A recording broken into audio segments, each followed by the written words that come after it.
Well, my new record came out June 1st, and I think it's selling a little bit each week. But I seem to get good reports each time I go out about certain songs that are on the record. So I don't think people like all the songs, but people are liking some of it, so it's good. Is it getting a lot of radio play? I've heard it's been being played on the radio quite a bit. Yeah. Who are you playing with now? Who's on the record? My friend his name is Sam Crash Laresh Sandler is the drummer, and my friend Andrew Maltby played bass, who used to be in Zen Frisbee and the Family Dollar Pharaohs. But me and Sam are just playing live, just as a duo. Yeah. How is this record different from your previous stuff? It's really not that different. I mean, each album has a different sound and producer and spirit to it. But it has the same rollicking early rock and roll sort of thing. And I think there's a hell bent essence to it, which is not anything that we really went after, but it was just a matter of expressing everything that we felt that was inside of us that had been held down for a while. So for me, I really let it loose when I got in front of the mic, and that's what I wanted to do. Where did you record it? I'm at Rick Miller's studio called the Kudzu Ranch in Mebane, North Carolina. Yeah. Do you find it more comfortable to, playing in a duo or by yourself? Or I like it a lot by myself, but I like it both, and they both have different textures. And I can perform either way. In fact, I'd like to be in a band someday with about 6 people. A lot of instruments, a lot of spirit. So yeah. Well, Lucky Eye had that big, rich texture and strings Yeah, it did. and stuff like that. And the budget was about 90,000 more. The budget for blues was 7,000. Still, that low. So I've been on the internet reading a lot about your music, and it's been described as everything from like psychobilly to surf to Yeah. Django Reinhardt to Yeah. everything. How would you describe your music? Well, I don't like being part of any one genre. I mean, rockabilly was something that I grew up with, and it was something that I was doing pretty early on. But as I got older, I really liked, jazz and classical music. And, last night, me and my friend were playing Caribbean music. So, I like all kinds, and rockabilly is just one of them that's in there. So I would say broad is the only way to say. What kind of stuff did you listen to as growing up? As a kid? I listened to everything from the Monkees to the Beatles to the Stones to Elvis to the Ventures to the Coasters, the Cramps, the Safaris, the original Safaris, Chopin, Bach, and Ella Fitzgerald. Yeah. When did you start playing? I started playing when I was 13 years old. Yeah. Did you self-taught? Did you take lessons, or? I took 2 lessons, and I used to hide from my teacher, and he would come looking for me in my neighborhood, and we'd duck behind trees and stuff, trying to get away from him. So I only lasted about 2 lessons. Yeah. And you just put on music and listen, played by ear? Or? I had friends that taught me. A fellow named Alan McDonald, who played in my sister's band, the Suedes, back in 1981. He taught me the first 12 bar, which is 12 bar blues. And then my friend Eric Peterson, who was a lot more learned than me, and he taught me loads of chords and songs and everything. And then I adapted that to my own style. So. You came from a pretty musical family. I mean, your sister and brother both played UV Prom and Let's Active and Snatches. Yeah. Were your parents, did they push you guys musically, or? Well, we just grew up with my mom. Okay. And she was a classical pianist earlier on, but that was as far as that went. Although here I have an uncle who plays violin, so that's all I know. Okay. Now, back in when you first started, let me ask you tell me about Crash Landon and the Remains and the Kamikazes. Yeah, well, Hunter Landon of the Bad Checks was Crash Landon, but before that, in our junior high, our band was called the Remains, and that was me on guitar and my sister Sarah on drums, And Crow, who later became my drummer, was on guitar too, and then Hunter on vocals. And then that metamorphosized into Crash Landing and the Kamikazes. And Crow wasn't in that, but Eric Peterson was, and Michael Kraus, and Hunter, and my sister Sarah. And you were how old? I was about 14, 15, yeah. Did you guys get club gigs around Chapel Hill? Well, the earliest club we played at around the Triangle was called The Station.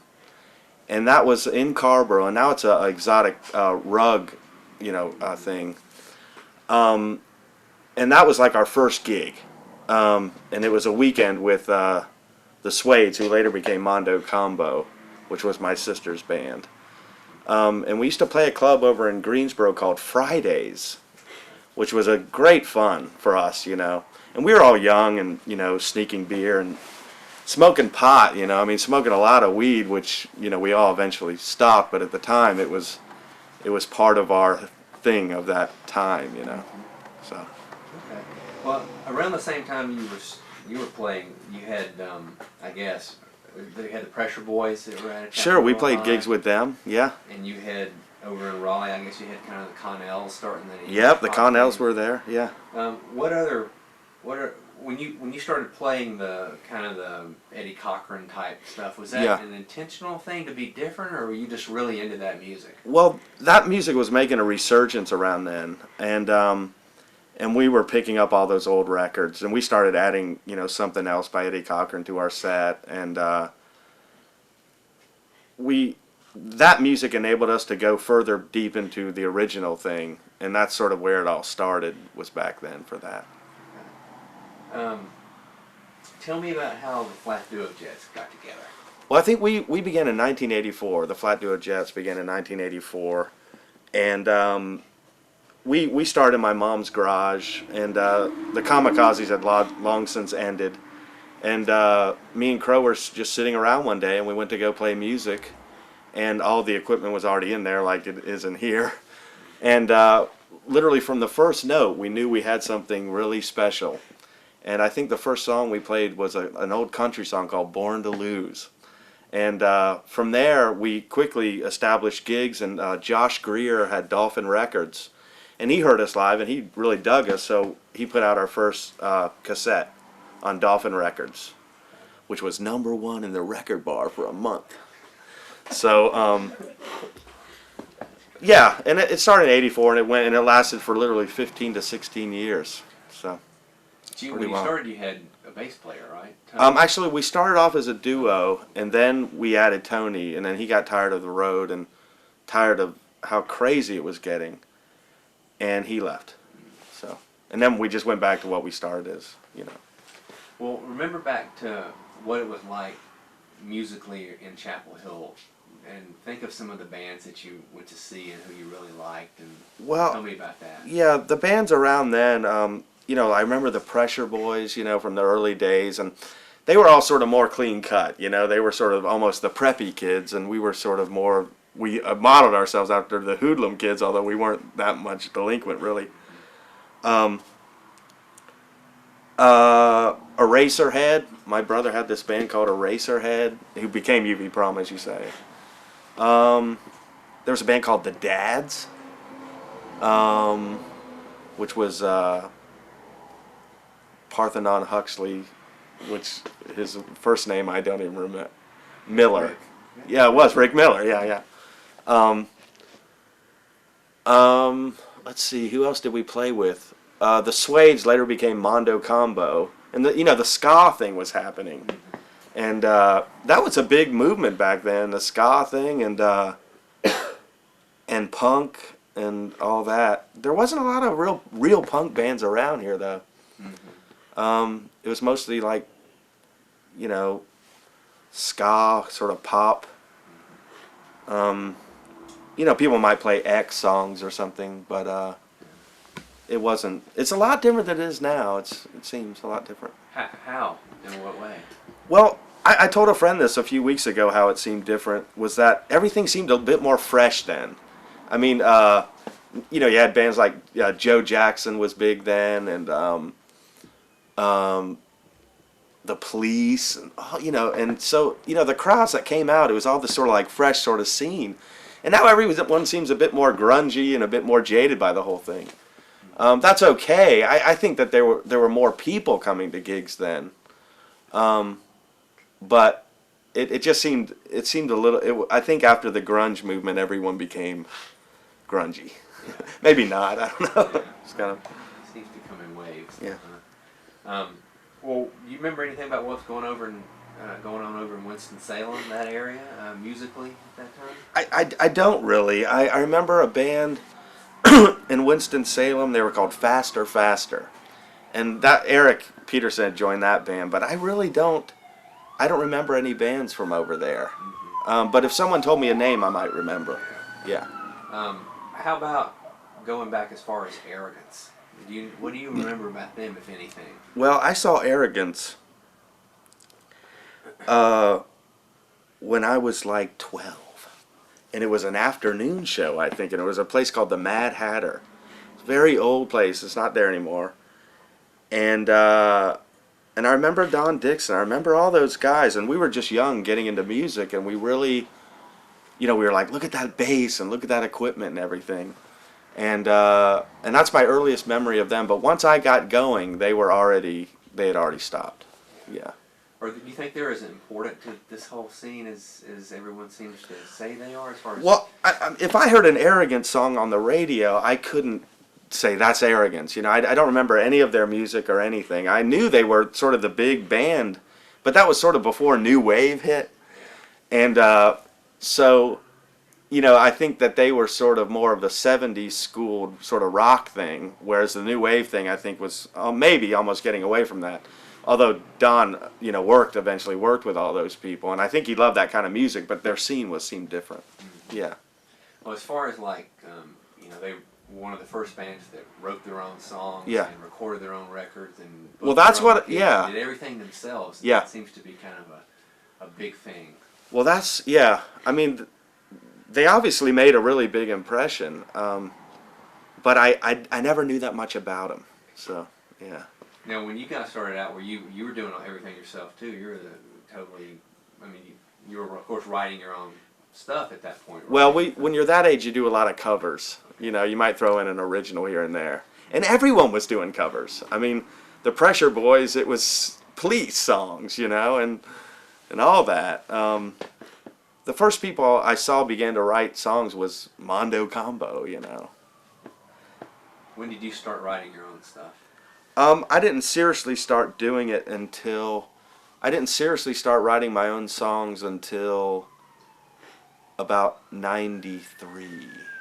And I wrote little bits and pieces, but to really put together a whole album of originals was about 11 years ago. Okay. Yeah. What do you remember about bands like Let's Active and the DBs? Well, I used to love Let's Active. I mean, we used to play gigs with them, and I thought Mitch was a tremendous guitar player, and their songs were they had so much feeling to them, and and we used to play gigs with them, all around. I remember once they came on stage dressed as ZZ Top, and they wore beards. They wore beards and white, white jumpsuits, and they played 3 songs and left. But I just remember being really impressed by them. And Mitch, I've always thought, was a really great musician. So. Yeah. How about Chris and the DBs?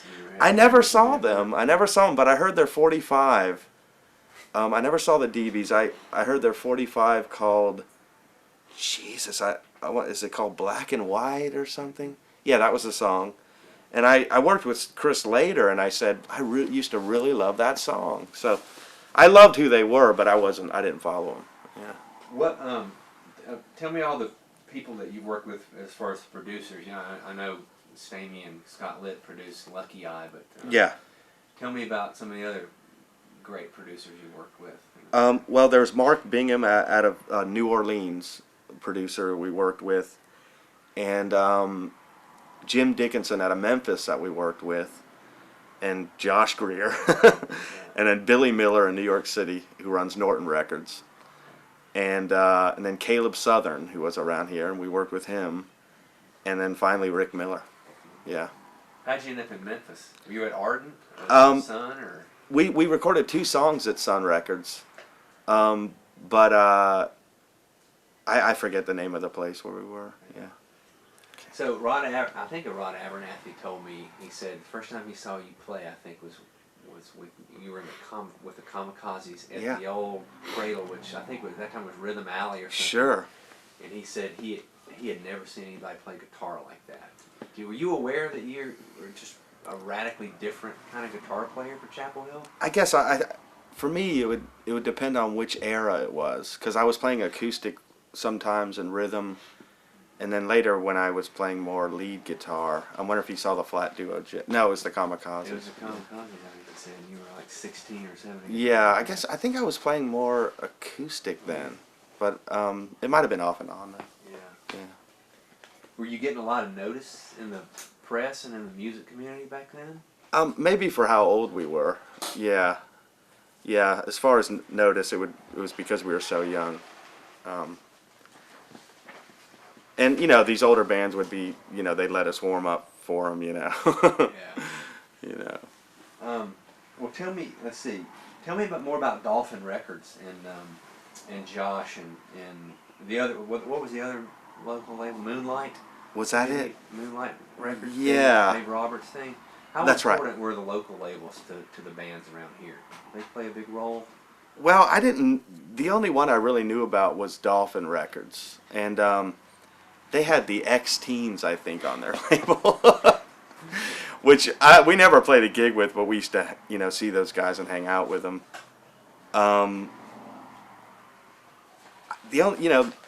Dolphin was my first insight into any of the labels that were happening. And with Josh, it was merely like showing up at the studio and footing the bill, and then, giving us 50, cassettes to sell, And he had a worker there, a black-haired woman. I can't remember her name. Byron over in Raleigh. She worked with him, but I don't remember. Byron from the Cigarettes? Byron McKay? Yeah. Okay. Yeah, and it was his worker over at Jag Studios was the same worker over at Dolphin, I'm pretty sure. Yeah. Okay. Now, was this when Josh was still in law school at Duke, or do you remember? Was he out? I don't remember. Tell me about the Record Bar and how important that was to the local scene around here. Well, the Record Bar was really the only first sort of, record store around. I think once things began to get more underground, school kids started and it became a little bit more hip, but, the record bar was just the first place that when I arrived in town, it's like, there's a record store, But. Did you grow up in Chapel Hill? No, we moved here in '77. Okay. And, let's see, we moved here in '77, but I've lived down in Athens and Atlanta and Virginia Beach off and on. So, tell me about the whole Athens Inside Out thing, because that's the first time a lot of people saw you actually captured on film, right? Yeah, well, we had played some gigs down in Athens, and they were pretty successful, so we decided we'd move down there for a year. And when we were down there, the big all the studio people came there and wanted to make this movie. So, so that's how we ended up getting into the movie. Mm-hmm. Was that because of REM and all those guys? Yeah, it was because of the whole scene, similar to here, and and REM's in it and all that. So. Yeah. Tell me about correct me if I'm wrong, but the first real national tour you guys did were opening for the Cramps in '90. Yeah, that wasn't necessarily, it wasn't the first tour or even national tour, but I think it was the first major tour. And that was 3 months of virtually playing every night in a different town in America. So it was just this big, tremendous loop all around, and it was very hard work, and it was a tremendous experience and a little stressful, but it built us into a strong band. So. What were the audiences accepting of you? They were very receptive, yeah. People came up to me afterwards and thought, they loved us, so it was good. It was really good. Tell me about Letterman. That was during that whole period. Yeah, the David Letterman show was during that whole period, and before I knew it, I'm gonna be on David Letterman. I'm tooling around the country, and my manager says, "You got this Letterman show," and we were on Jefferson Holt's label in Athens, which was the manager of REM, and he had a pretty heavy-duty publicist, so they could get that kind of thing. And one week I'm working in my garden, and the next week I'm driving to New York City to be on nationwide TV. It's all pretty heavy to deal with, but it doesn't have to be. And I thought that whatever we were confronted with, we met with as much balls as we had, Yeah. While we were off camera a couple minutes ago, you were talking about how places like the station and they were kind of haunt you a little bit, I guess. Talk more about that and just what it was like to be a part of that scene back then. Yeah, that whole era, when you're like 15 and you're still in high school, and your sexual energies are bursting forth, and you're playing rock and roll, and this weekend in a pretty wild club. You're smoking a lot of weed, and you're drinking a lot of beer, and and you're trying to make your way into knowing people, or just getting to meet people, and we're still in high school, so you got the teachers coming to see you, and you're stoned out of your mind, and you're trying to look cool, and you hit the stage, and it's such a rush, because one night might be really great and the next night might not be as good. And you're like, hey, why did we suck tonight? We were just so great last night. Then when you get older, you realize why these things happen. But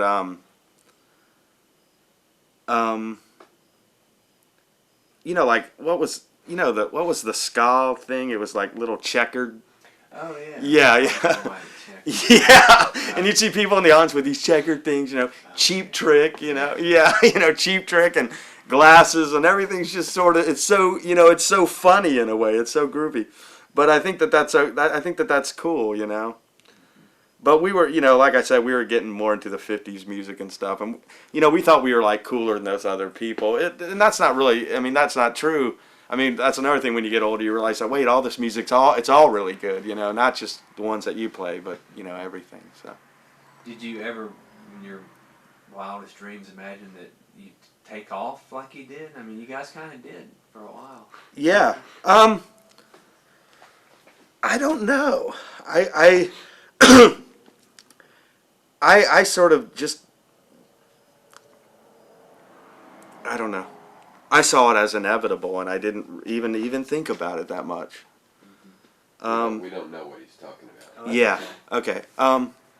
Did I think I was going to take off? Yeah. Or like, just, yeah. Like, yeah. Yeah. Good.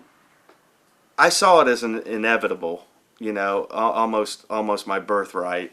But the thing is now I want to be more into. I want to be more into the music, making it big, instead of any sort of wild behavior or look or anything like that. And I wanted it to proceed, from energy within, and that's it.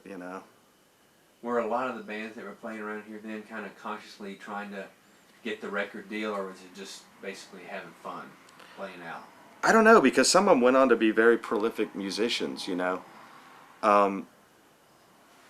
Rob Ladd, is a session musician, and, I went to high school with him, and Mitch Easter's still playing around and producing records, and, I'd have to look around. I have to check my list to see, who went where, see what happened. For myself, I realized that I took pretty self-destructive turns sometimes, which I wished I hadn't done, I felt at times I probably could have drew more success to me if I wasn't acting as crazy as a son of a bitch could act. But I can't go by that now. I mean, you walk the dark roads and you learn from that, and that adds something to your music too. In the end, it's all about survival, and as far as these other musicians go, I bet they're just trying to survive too. So. Are you enjoying playing out now more than you were back then? I really enjoy it now. I still enjoy it, and I still try to put everything I can into it. And play lots of different kinds of music, like you said, yeah. You've gotten a lot of good compliments from Jack White from the White Stripes. How do you feel about being compared, or them being compared to you guys? Because you were doing what they're doing right. a long time ago. Well, there was a 50s musician named Benny Joy. Okay, no one really knows about him, but I know about him, and he's my all-time favorite 50s rock and roll musician. And I wouldn't say I stole anything from him, but his inspiration, his spirit, and he influenced me a lot, and just delivery and that, and so Benny died in '88, the year we were on David Letterman and played his song. So I have artists that influence me, and no one might not know about them. They're very obscure, but if Jack says that I say, listen, I know what you mean, man. I feel the same about artists that I like, So that's the way I feel about that. Okay. So. What's your favorite record that you've made? Do you have one? I like bits and pieces out of all of them. My favorite record. To be honest, there's things I like out of all of them. All the bits and pieces. But if I could honestly say what was my favorite record, it would be, I'll give you three. Okay. The first one would be Safari. The second one would be Wild Blue Yonder. And the third one would be the first Flat Duo Jets record. Do you still put them on and listen to them? Yeah, I do. And they improve with time, which makes me feel good. Yeah. Tell me a little bit about growing up in this. You predominantly grew up in the South, right? Yeah. Well, yeah, I grew up here. Yeah. But in the southern United States. Yeah, I did. Yeah. Part. Is there a southernness that comes out in the music, or is they? Maybe Southern Gothic. Okay. But I think naturally growing up in the southern states, you get that sort of vibe. I mean, just the trees, the foliage, even the roads, the weird towns, the old towns. So I think it naturally rubs off on you. But as far as the music goes, I don't know, because I mean, when I was growing up, Leonard Skinner was the big, and I've grown to really like Leonard Skinner and Molly Hatchet and all that shit. But later on, you start delving into deeper things. So, what about Southern and their big religion down here? Does that have any influence on you? Did you listen to gospel? Did you listen to? I never really did. I was brought up Catholic, and I still really have a fondness for that branch of religion. But I like all of them. So, but I had attended quite a few Baptist church, but I usually end up leaving because the guy would start talking bad against gays or drug addicts, and I was like, "Fuck you! I don't even want to hear that." It was as tight wad as anything. So I didn't, and they weren't playing that kind of old gospel music either. It was like new Christian music, which I never liked. So. So yeah, I mean, I think the religious thing is pretty interesting around here, but it's not anything that I've wanted to attach myself to forever. How about blues? Did you listen to those when you were young? Only later, and it was let's see, who was I into? Big Joe Williams, a fellow named Big Joe Williams, and it was jazz and blues. And then the remakes that the Rolling Stones did, or whoever, people like that. Let me read you a quote. Okay. I got out of Dusted magazine. I don't know if you ever heard Okay. that. It says, Romweber's music has always been covered in cobwebs, but as he ages, the lonely songs get more and more lonesome. Is that true? What does that mean? Explain that to me. I don't know. I think that I think that the industry itself can breed a sense of isolation, and I don't think that's very healthy. You know, I mean, I have to struggle with making my own structure when I'm not on tour. And I think the older you get growing up in the business, you know, the more these things you look back and you're like, am I going to change this? Can I change this? And I think if you're more careful, you can become more lonely than you've ever been. But, you know, things can change, you know. So, I mean, there's been a lot of records, and there's been a pretty long track record for me.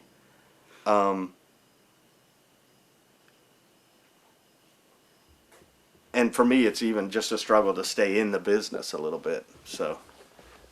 Now, Yeah. your latest record, which I really, really love, is great to listen to. But that last song, Yeah.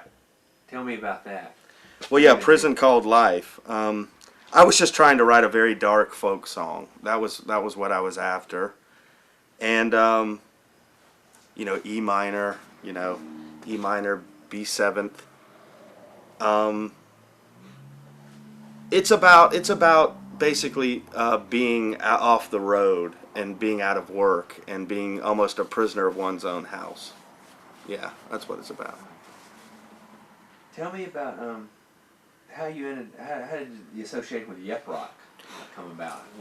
Well, the association with Yep Rock, they'd been wanting to make a record with me for a couple years, but it was only after I was free of all other ties could it happen. And then me and Sam put out a record called Chased by Martians, and then that ran its course, and we were free, and they said, let's do it now, so we did it. Yeah. So you owe them? I mean, how many more are you going to release on Yep Rock? You got a contract or something? We do, but they said they'd like to make more records, but I'll wait till they definitely give me the go on that. So yeah. What are your fondest memories of growing up in Chapel Hill playing music?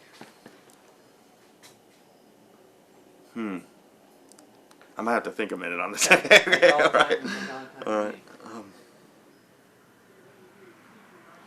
Okay, my fondest memory of growing up playing music is when we played on the high school football field on my junior year in high school, and the place was packed with high school students.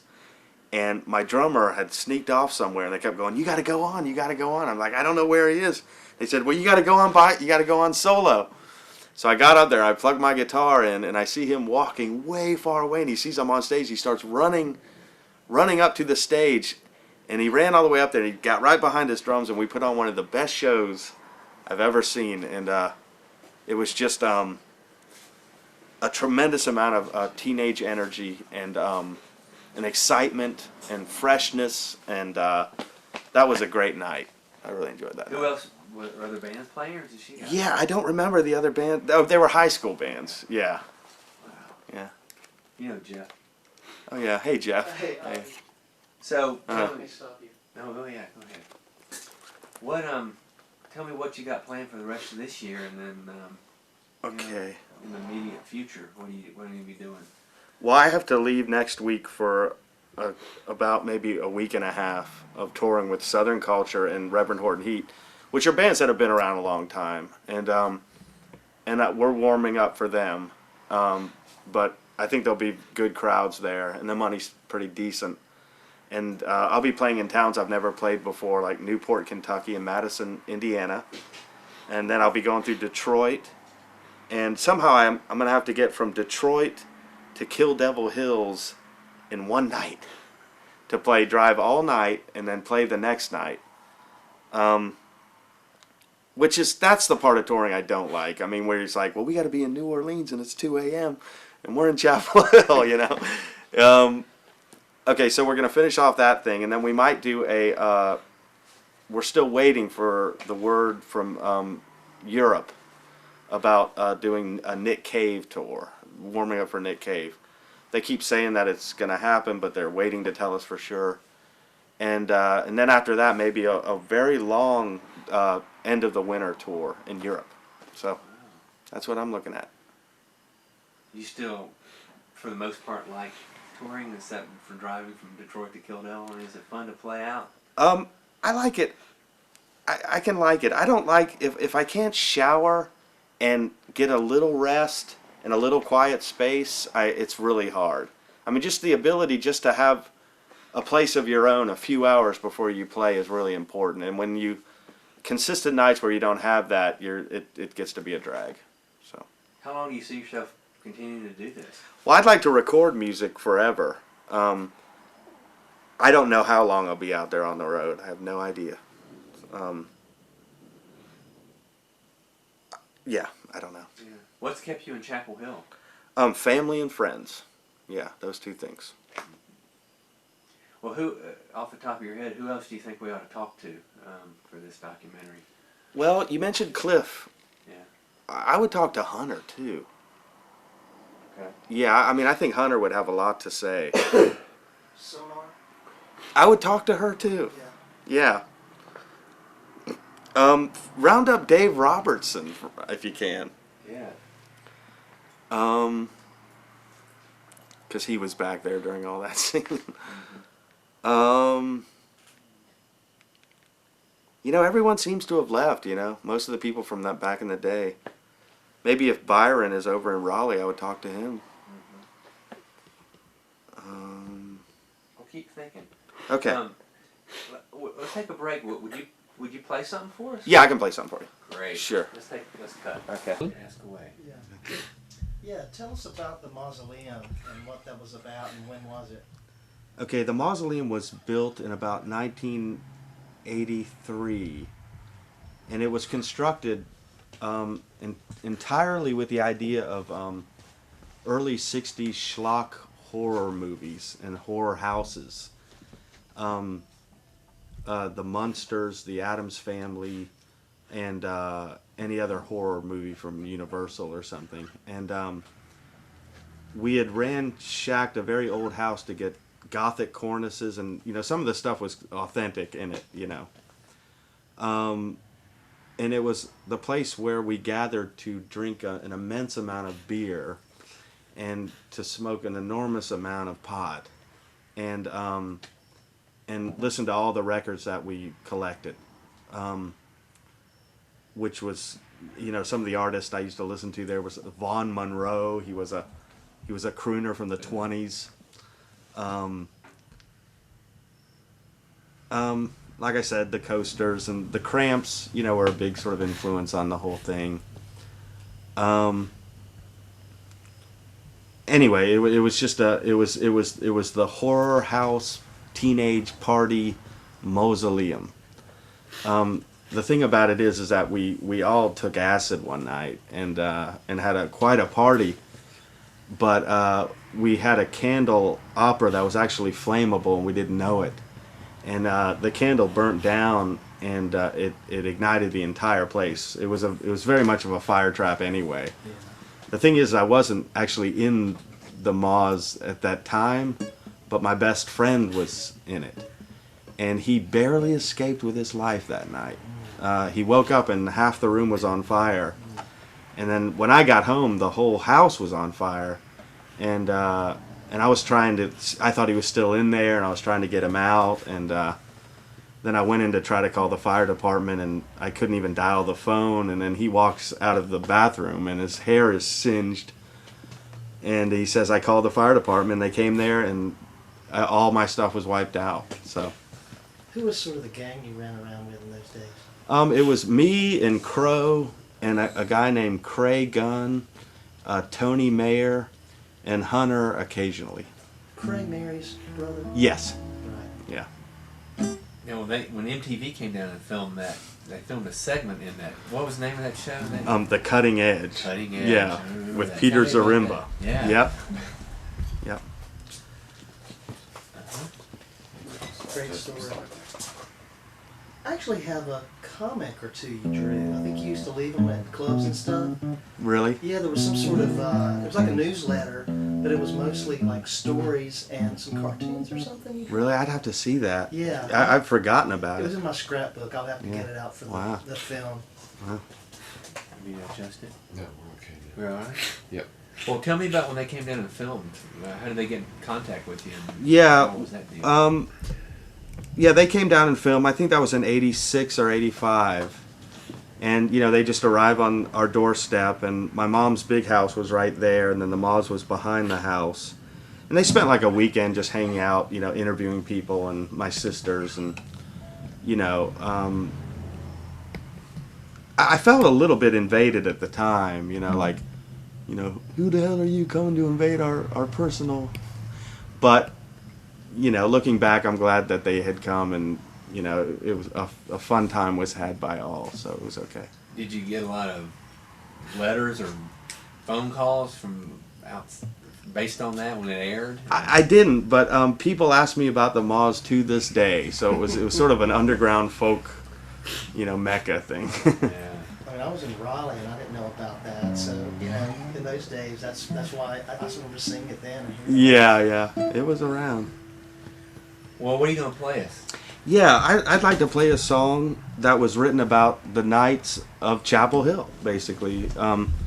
Mainly out where my mom lives out in the country, and it was a song in ode to the Knights of Chapel Hill. Dark night is a falling. Dark night coming to bring me home. Dark night is a falling. Dark night coming to bring me home. The sky, it is falling. Strange shapes in the clouds up above. Dark night is a falling. Dark night coming to bring me home.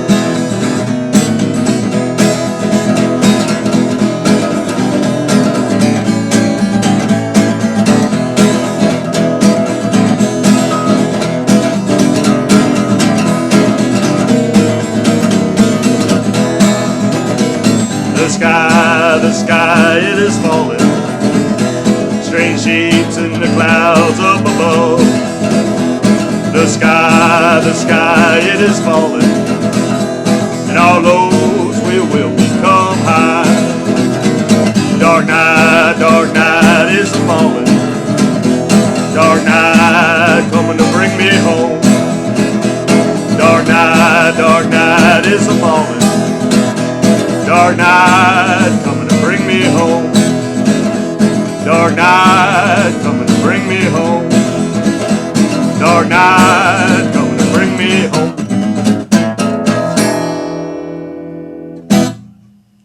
That's a keeper.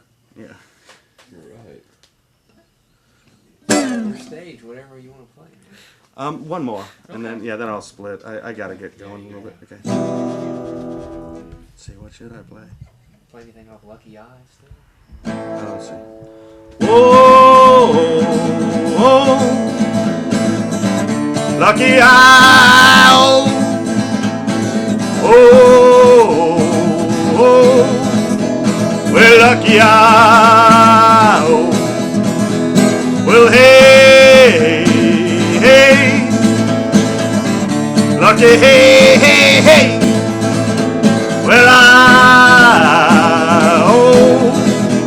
well, lucky eye,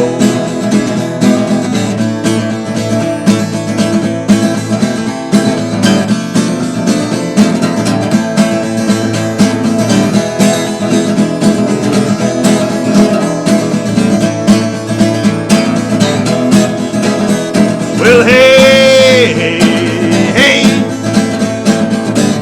lucky, hey, hey, hey, well, lucky eye, oh, well, lucky eye, oh, well, well, lucky eye, oh, well, lucky eye.